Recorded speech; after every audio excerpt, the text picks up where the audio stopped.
Hi, welcome back. My name's Newman, and we're going to have a look at my Haworthias in this cold, well, coming up early January weather.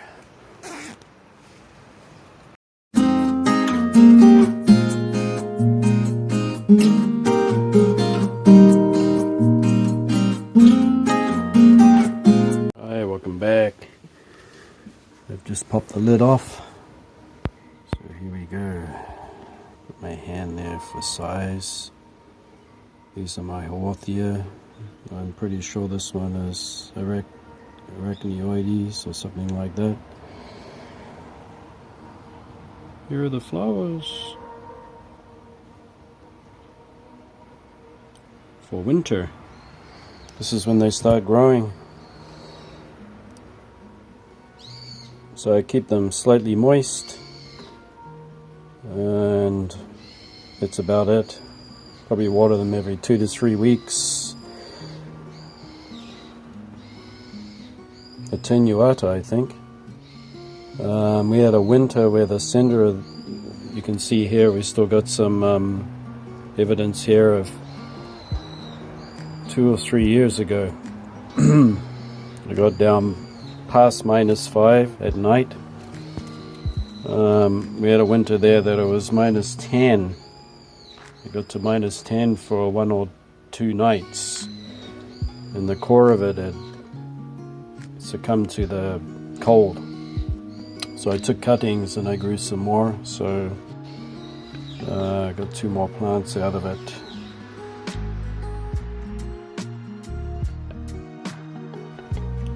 This year it's been doing really well. We've just had a -2 degrees, but every other day is quite fine. The sunshine feels like 18 to 20 degrees, but the air temperature is pretty cold. It's about 10. This is Trincata. It's the green version.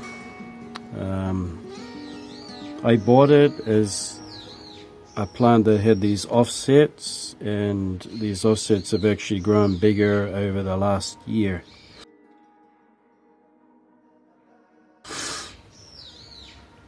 This is one of my favorites, along with that one, of course.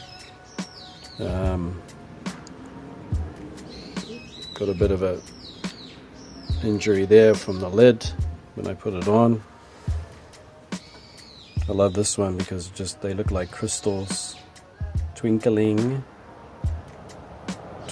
green crystals, especially when you water it.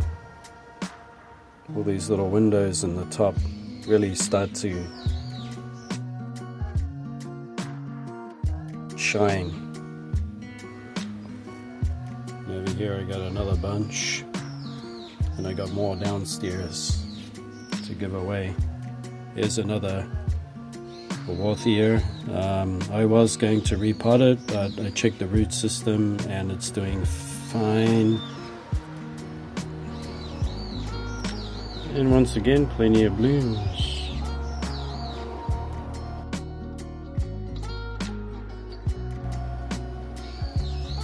Going by this bloom here, it is a long tube. This section here going all the way down to the nectar, which it's full of, and it's must be butterflies or moths pollinate it. Another sign that moths pollinate it is it's a white flower, and they're attracted to white, so they got to get their proboscis or their tongue all the way down into there. Over here, this one's a more common species, Haworthia. To jog my memory, this is the same as this one here. This one's grown in a terracotta, this one's in a square plastic pot. These square plastic pots make it easier to put them all in. One that's been growing really well for me is this green one here, variegated.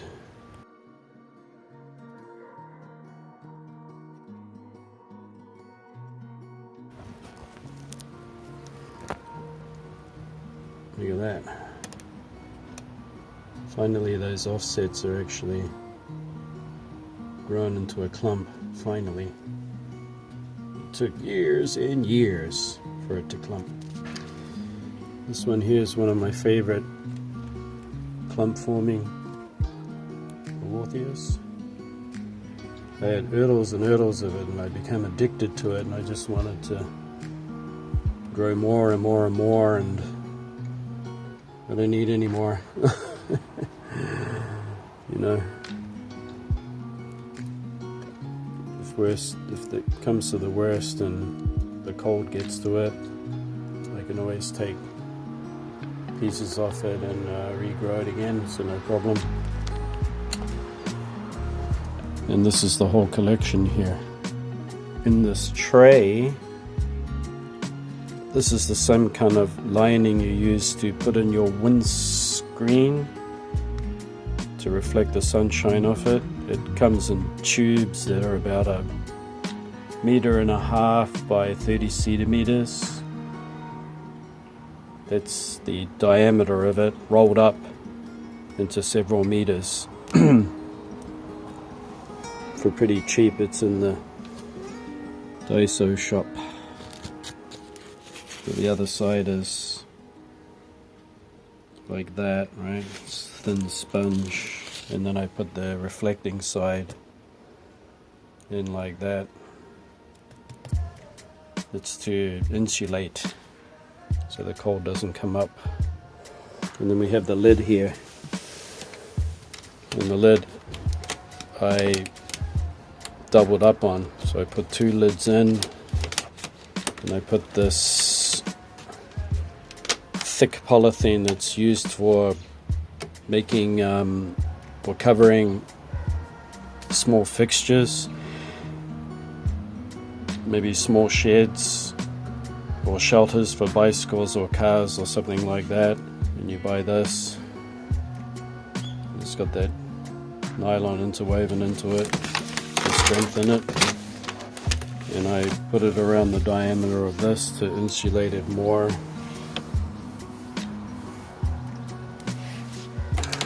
These are seed trays.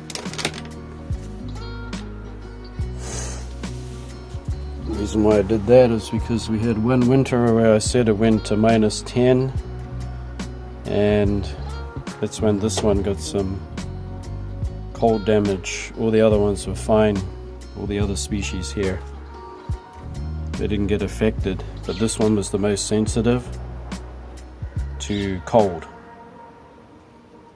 Yep. So there you have it.